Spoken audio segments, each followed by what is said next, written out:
My name is Karen Forster, and I'm 32 years old. I fix things for a living, wiring panels, fuses. It's simple, honest work. Electricity makes sense to me. You flip a switch and you either get light or you don't. No gray area. Relationships, though, they're full of short circuits you never see coming. I'd been with Alvin for 4 years. He's 29, works in marketing at a small tech startup downtown.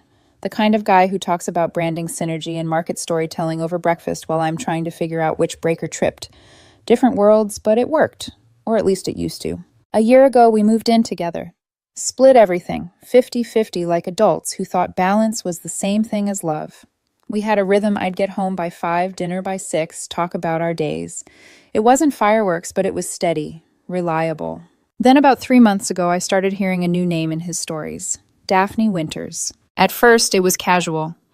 Daphne's got great ideas for the new campaign. Daphne says we should pitch to younger audiences. But slowly, her name started to echo. Every conversation somehow circled back to Daphne said this, Daphne thinks that. I tried to ignore it. I'm not the jealous type. But one night he came home glowing, not from work pride, but from something else. Good day, I asked. Yeah, he smiled. Daphne got promoted to creative director. We all went out to celebrate. We all, I asked, trying to sound casual. He paused too long. Mostly the team. She wanted to thank everyone for their support. Maybe I'll meet her one day, I said lightly. His smile faded. That's weird. She's my boss, Tess. Why is that weird? He sighed, his tone sharp. Because she's my boss. It'd be awkward. That was the first red flag. When someone treats a simple question like an interrogation, it's not the question that's guilty. Over the next few weeks, the late nights began. First a couple of extra hours. Then it became client dinners, strategy sessions, deadline chaos. He'd come home smelling like hotel soap and coffee. His voice had that wired, secretive edge. One night, he stumbled in around 10:30 p.m., grinning like he'd won something. Sorry I'm late, he said, tossing his jacket onto the couch. What kept you this time? Work, he said too quickly. Daphne and I had to finalize the presentation. Just you two. The whole team, he snapped. Why do you always assume it's something else? I asked a question, Alvin. He looked at me, really looked, and then sneered. What are you going to do? Check my phone like a psycho. For a second, the air went dead. I wanted to shout to demand the truth, but I didn't. I just stared at him and said quietly, why would I need to? He scoffed, rolled his eyes, and went to bed. That night, lying beside him, I could hear his breathing.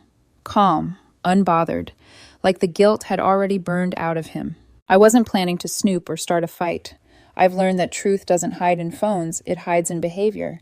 And Alvin's behavior was changing faster than I could keep up. When someone you love stops reassuring you, when every question feels like an accusation, that's when you realize trust doesn't die loudly. It fades out one excuse, one sneer, one late night at a time. I didn't need to check his phone. The truth was already humming in the walls around us, waiting for someone to flip the switch. The following week, I got an urgent call from a property manager, one of my regular clients. Their office building downtown had an electrical issue. Half the third floor was without power. I threw on my work boots, grabbed my toolkit, and drove over. It wasn't until I parked that I noticed the company's logo on the glass doors Vantage Marketing Group, Alvin's office. Funny how life places you right where you need to be, even when you don't want to be there. I kept my head down, went straight to work. I wasn't snooping.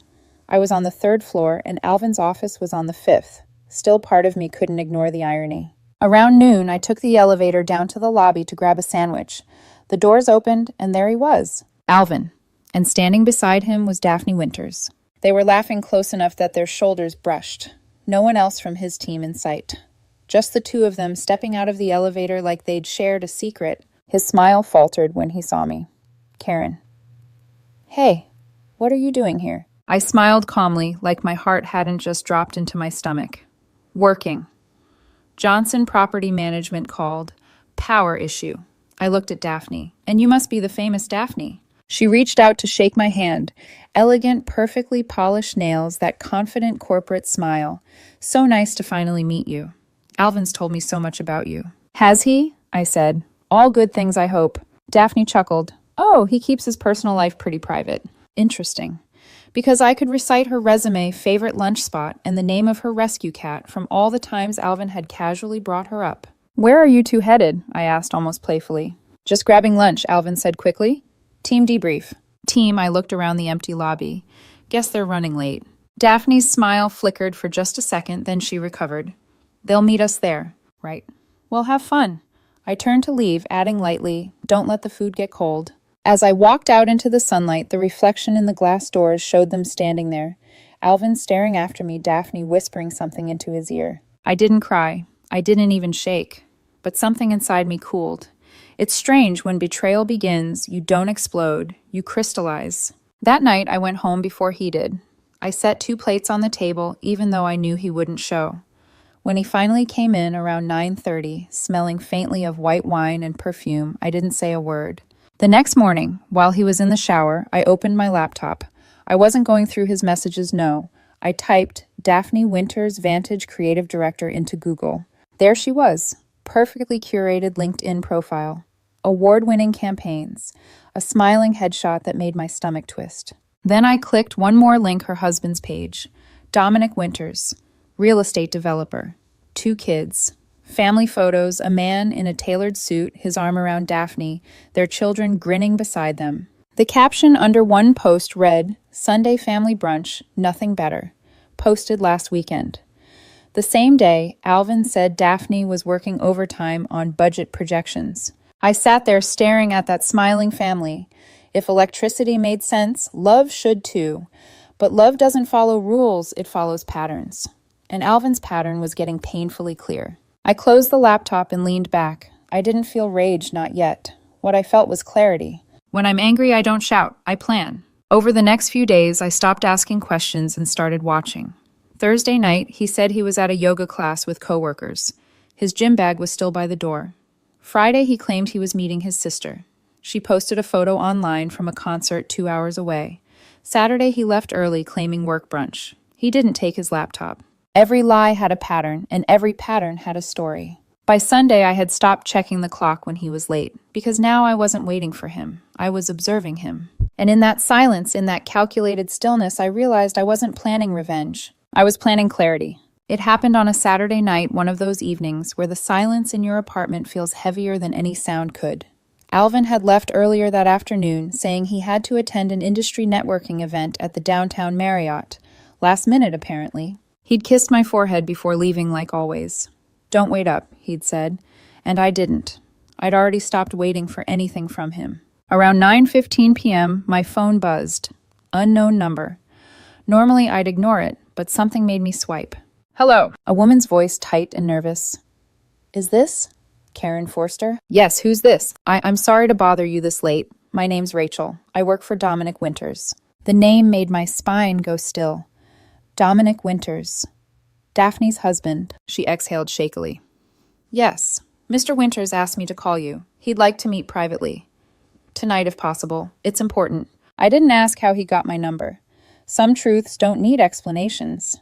They arrive when you're ready to hear them. 30 minutes later, I was sitting across from Dominic in a dim 24-hour diner, the kind where the coffee never tastes good, but the quiet feels safe. He looked nothing like the smiling man from Daphne's family photos. His tie was loosened, eyes red, a small stack of printed photos laid neatly in front of him. Thank you for coming, he said, his voice steady but raw. I figured you deserved to see what I've been looking at for weeks. He slid the photos toward me. The first image, Alvin and Daphne entering a hotel, her hand on his arm, both smiling like teenagers caught in a thrill. The timestamp read 3:47 p.m. That was today. The next photo, Alvin's jacket on a chair inside the same hotel room, Daphne's purse on the table, the bed turned down. I stared at the photos, not breathing. He didn't look ashamed in them. He looked comfortable, familiar. Dominic's voice cut through my thoughts. I hired a private investigator.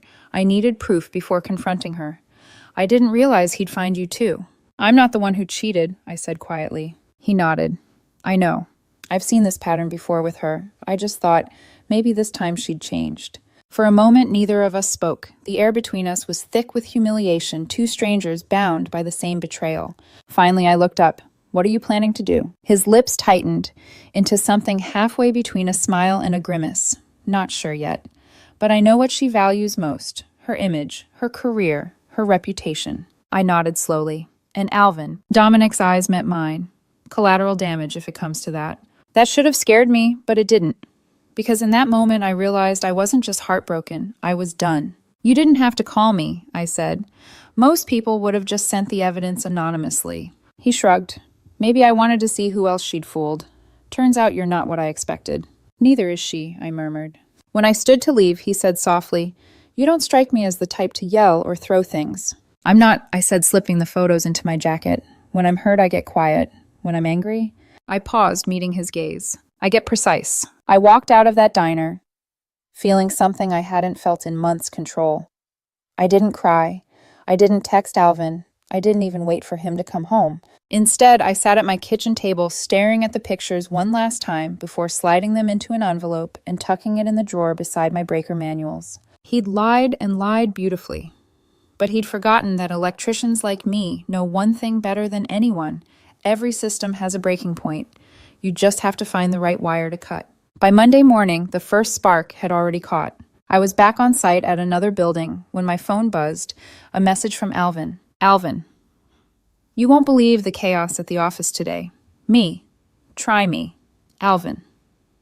Daphne got fired. Out of nowhere.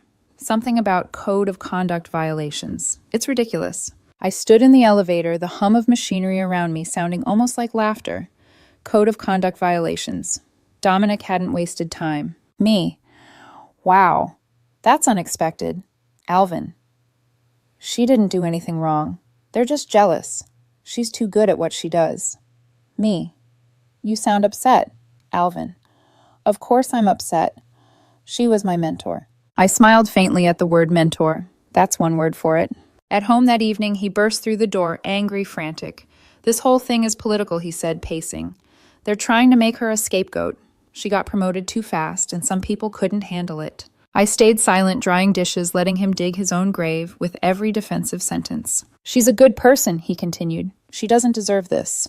I asked quietly. Or you. He froze, eyes flicking toward me. What's that supposed to mean? Nothing, I said, stacking the last plate. Just wondering why you're taking it so personally. He looked at me for a long moment, suspicion and guilt swirling behind his expression. Then he said softly, You're supposed to be on my side, Karen. I said, still calm. Until you switch teams. He opened his mouth, but nothing came out. I picked up my phone, pretending to scroll, hiding the small vibration that came through a text from an unsaved number. Dominic, phase 1 complete. I didn't respond right away. I looked at Alvin instead, at the man who used to hold me like I was fragile and safe, now standing there blaming the world for consequences he'd created. Do you know what I hate most about this? I said finally. You act like the universe just did this to you. Like your hands aren't the ones holding the matches. He frowned, confused. What are you even talking about? I sighed, grabbing my jacket. Forget it. You wouldn't get it. As I walked past him, I caught his reflection in the window, angry, small, afraid. The kind of fear that comes not from guilt, but from losing control. Outside, I took a deep breath of cold air and finally texted back. Karen, phase 1 confirmed. Dominic ready for phase 2. Karen, not yet. Let him sweat first. For the next 2 days, I watched Alvin unravel. He'd scroll through his phone late at night, typing and deleting messages.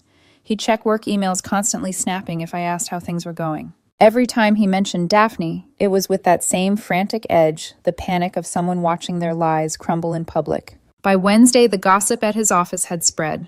Colleagues whispered. Clients called to reschedule indefinitely. He came home that night with bloodshot eyes and a bitterness that filled the whole apartment.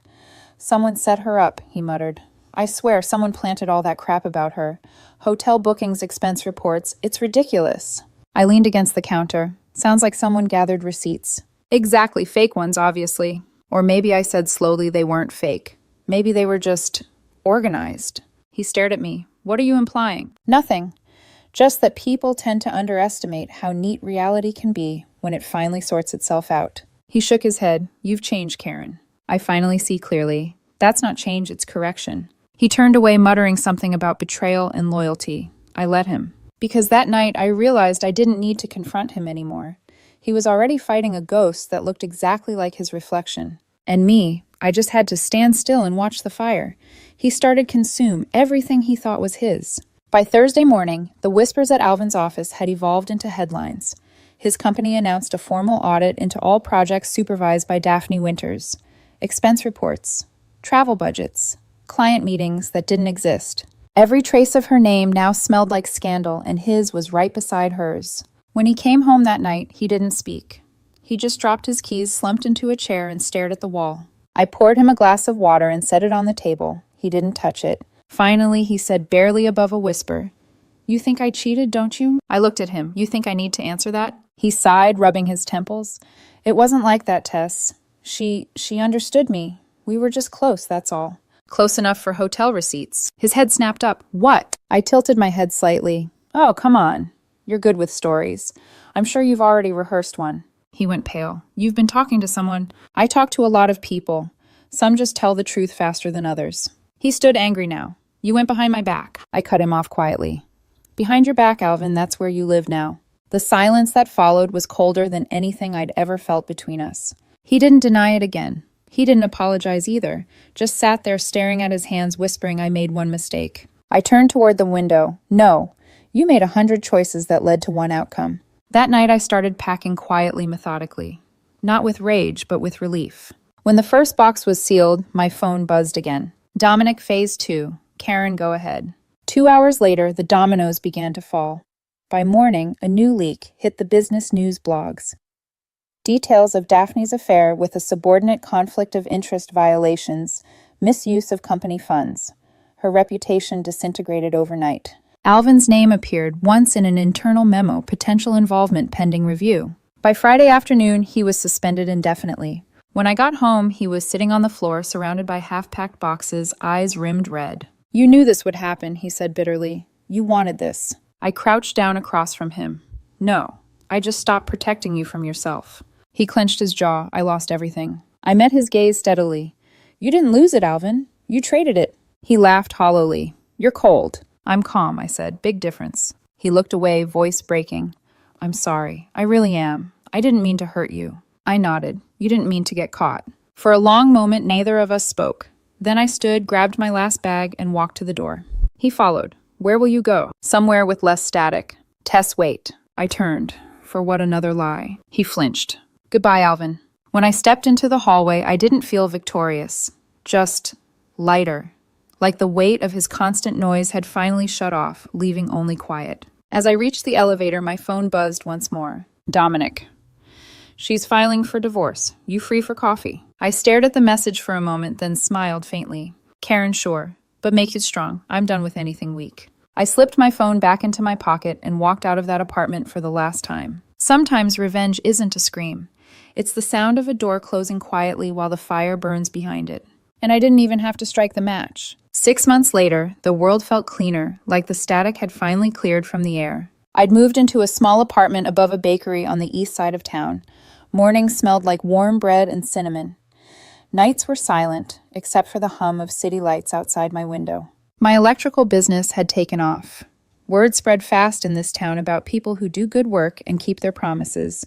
Dominic had quietly sent clients my way. Property managers, office owners, a few upscale developments. Every referral came with the same note attached. "She's honest, efficient.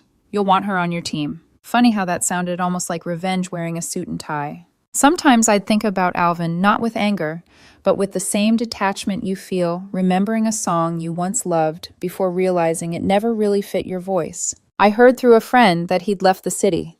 The company didn't renew his contract after the audit. Too much reputational risk. The official term for people who get caught believing their charm could short-circuit the truth. Daphne's name had vanished from every marketing publication. The last I heard, she'd tried to start her own agency, but no investor wanted the PR headache of being associated with her. Dominic's divorce had gone through smoothly clean clinical final. He and I never talked about it again. After that one coffee, we kept things professional. There was an unspoken understanding between us, both of us had already paid our emotional dues. One afternoon, while checking wiring for a new commercial building, my phone buzzed with a message from an unfamiliar number. Unknown. "Can we talk?" The number was Alvin's. I stared at it for a few seconds before locking the screen. No response. 2 days later, another text. "Alvin. I know I messed up, Tess, but we had something real. Doesn't that count for anything?" I exhaled through my nose, half a laugh, half a sigh. "No, it didn't. Not anymore." Because something real doesn't vanish when you're tempted. It survives it. I deleted the message and slid my phone back into my pocket. That night, I stayed late on a job site, finishing up a panel inspection. when I flipped the main switch and the lights flickered on. The entire floor glowed soft, warm, alive. For a moment, I just stood there watching the brightness flood every corner. It felt like standing in the middle of my own metaphor. When I'd first met Alvin, I thought love was like electricity, powerful, necessary, and dangerous if handled wrong. But I was wrong. Love isn't the current, it's the wiring. You build it carefully, connection by connection, and if someone crosses the wrong line, the system burns. That's the thing about energy, you can't destroy it. You just redirect it. A few weeks later, I got a call from a woman managing a big corporate renovation downtown. "Hi," she said cheerfully. "I'm the property manager at Westside Commercial. We need an electrician for a major project. You were recommended." "By who?" I asked. "Dominic Winters. He said you're honest, thorough, and always finish what you start." I smiled, feeling that quiet pulse of poetic balance. "That's nice of him to say." She laughed. "Can you stop by tomorrow for an estimate?" "Absolutely." When the call ended, I just stood there for a moment staring at the skyline outside my workshop window. Alvin once asked me, "What are you going to do? Check my phone like a psycho?" No, I hadn't. I'd checked the current instead. Followed the wires, the patterns, the truth. He'd handed me the blueprint to his own downfall, and I'd simply let gravity do the rest. Karma doesn't have perfect timing. But sometimes when you've done all the fixing you can and learned when to stop trying to repair what doesn't want to be repaired, it shows up right on schedule with a new job, a clean slate, and a peace you didn't know you were building all along. I flipped the breaker off, packed up my tools, and locked the door behind me. The lights faded out slowly, leaving just one reflection in the dark glass